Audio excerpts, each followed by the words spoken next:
제가 간단히 발제할 주제는 대형공원과 숲입니다. 그렇다고 사실 저희 회사가 숲을 주제로 한 건 아니지만 제가 항상 공원 대형 공원뿐만 아니라 조경 설계를 하면서 늘 이제 크게는 숲, 작게는 식재 설계할 때 어떤 이론적인 측면에 대해서 관심이 많았기 때문에 이 주제를 한번 꼭 좀 얘기해 보고 싶었던 측면이 좀 강했고요.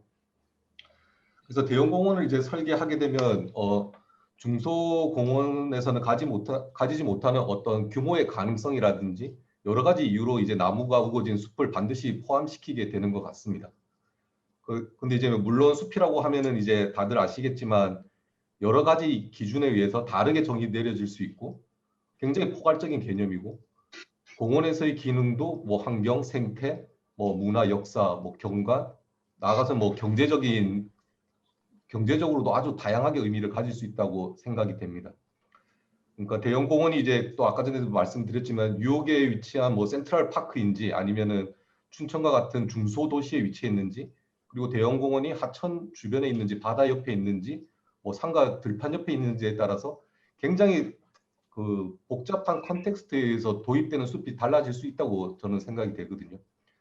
그리고 이번 춘천시민공원들의 각 팀들도 이런 엄청난 고민들을 통해서 어떤 숲의 형태라든지 규모라든지 프로그램을 결정했다고 생각이 됩니다. 이게 이제 제출한 최종 4개의 작품들인데 이제 반드시 포함됐던 안계동 소장님이 정말 싫어하는 미세먼지 숲을 비롯해서 대규모의 이제 숲을 모두 다 제안을 했습니다. 근데 이제 제가 이번에 하두를 던지고 싶은 거는 이제 이런 정말 중요한 숲에 대해서 어떤 설계 방법론이라든지 대중이라든지 사람들과 소통하는 커뮤니케이션 스킬이 너무 떨어진다는 거에 대해서 저는 조금 문제 제기를 하고 싶고요.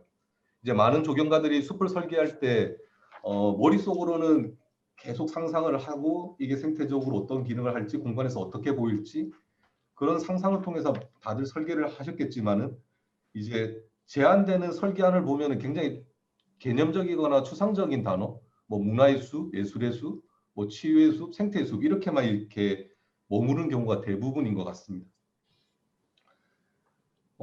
조금 유명한 설계 공모 몇 개를 제가 조금 숲 조성에 대한 다이어그램이 있는 것들을 좀 모아봤는데요. 그러니까 웨스트에시 이제 거버넌스 아일랜드에서 제시했던 어떤 남북을 따라 밝고 어두운 공간을 만들어내는 어떤 숲의 개념, 하이라인이 대형 공원은 아니지만은 굉장히 전략적인 어떤 식재 유형을 통해서 다른 공간을 창조해내는 것들, 라빌레트의 이등한이었던 OMA에서 수평적으로 이동할 때 어떻게 다른 유형의 경관들을 체험할 수 있는지에 대한 굉장히 강한 다이어그램들, 그리고 굉장히 지역적인 계획에 있어서는 이제 숲의 천위까지도 이제 전략적으로 다루는 경우들도 있습니다. 근데 이제 제가 잘 모르는 걸 수도 있긴 하지만은 사실은 국제 현상 공모나 어떤 조경가들이 설계하는 공모 그 설계안에서 이렇게 전략적인 다이어그램을 찾아보기가 쉬운 건 아니더라고요. 굉장히 늘 이제 추상적인 개념을 머물러 있거나 나중에 실시 설계할 때 도면으로 볼 수 있을 뿐이지 뭔가 현상 설계라든지 개념 설계 단계에서 굉장히 전략적이고 기술적인 어떤 제안을 보는 건 쉽지 않았습니다. 그래서 저희는 이제 숲이 굉장히 다양한 기능을 가지지만 특히 공원을 만들 때 지형과 함께 숲의 물리적인 공간을 규정하는 굉장히 강력한 수단 중에 하나라고 생각을 하고 있습니다. 물론 이제 가벽을 통해서도 공간감을 만들 수 있지만 지형이라든지 어떤 나무가 만들어내는 물리적인 공간감이 저희가 이용할 수 있는 가장 강력한 어떤 미디엄이라고 생각을 하고 있습니다. 그래서 저희가 제안했던 몇 가지를 소개해드리면 이제 왼쪽 위에 있는 같은 경우는 이제 춘천 묘포라는 것을 제안했었는데 과거 묘포장의 어떤 흔적과 기억을 되살리고 이제 새롭게 이제 묘포의 기능을 부여하면서도 이제 동시에 사람들이 이곳을 이용할 수 있는 어떤 숲의 유형으로 저희는 제안을 했었습니다. 그래서 각 수종의 크기, 색깔, 그 다음에 식재 밀도 이것과 저희가 제안하고 있는 어떤 룸의 그 점진적인 변화들이 믹스가 되면서 굉장히 예측하지 못하는 어떤 숲과 빈 공간이 만들어내는 그런 프로그램들을 제안을 했었었고요.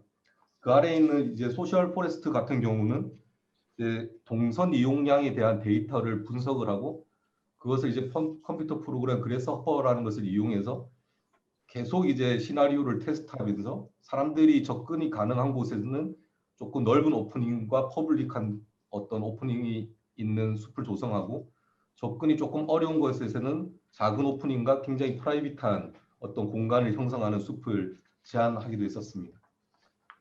그리고 이제 미세먼지 숲 같은 경우는 굉장히 이제 연구가 활발하기 때문에 어떤 밀도라든지 수종이라든지 이런 것들이 제한되고 있고 뭐 개인적으로는 그 효과에 대해서는 굉장히 의문을 가지고 있지만 이런 것들이 굉장히 이제 도시의 뭐 환경부라든지 이런 데서 많이 적용하고 있는 타입인 것 같습니다. 저 개인적으로도 사실은 이 미세먼지 숲에 대해서는 굉장히 의구심을 가지고 있었습니다. 저는 개인적으로는 만약에 이게 기획 단계에서 숲의 규모가 결정이 돼야 된다면은 뭐 조경가라든지 기획 단계에서 생태학자라든지 환경학자들이 굉장히 심도 있는 도시 생태에 대해서 토론을 통해서 사실은 짧은 기간 동안 파악할 수 없는 도시에서 필요하는 도시 생태에서 필요한 숲의 규모를 제한하는 것이 맞지 않았나. 미세먼지 숲이라는 특정한 기능보다는 한 2개월이라는 짧은 시간 동안 계획가들이 파악할 수 없는 환경 생태적인 측면에 어떤 반드시 대형 공원이 가져야 되는 숲의 규모에 대해서 제한하는 것이 적정한 수준이지 않았냐 하는 생각을 사실은 저는 안경 소장님하고 비슷하게 생각을 가지고 있었고요. 근데 저희가 이제 이번 공모에서도 느꼈던 거지만 이제 숲 설계라든지 이런 거에 대해서 굉장히 저희가 기술적으로 스페셜티를 가져야 됨에도 불구하고 굉장히 많은 한계를 느꼈고 그 숲의 중요성에 비해서 너무 많은 대다수의 조경가들이 이것들을 어필할 수 있는 커뮤니케이션 스킬이 너무 부족하지 않는가 하는 생각을 여전히 가지고 있었습니다. 그래서 저는 뭐 이런 좋은 기회가 있을 때마다 숲의 조성 방법에 대한 많은 토론이 이루어지고 이것들이 한 번에 또 이야기가 되고 사라지는 게 아니라 계속 축적이 돼서 갈수록 이제 좀 건강하고 문화적으로도 의미 있는 숲을 만들 수 있는 체계가 잡혔으면 하는 생각을 하게 되었습니다. 이상입니다.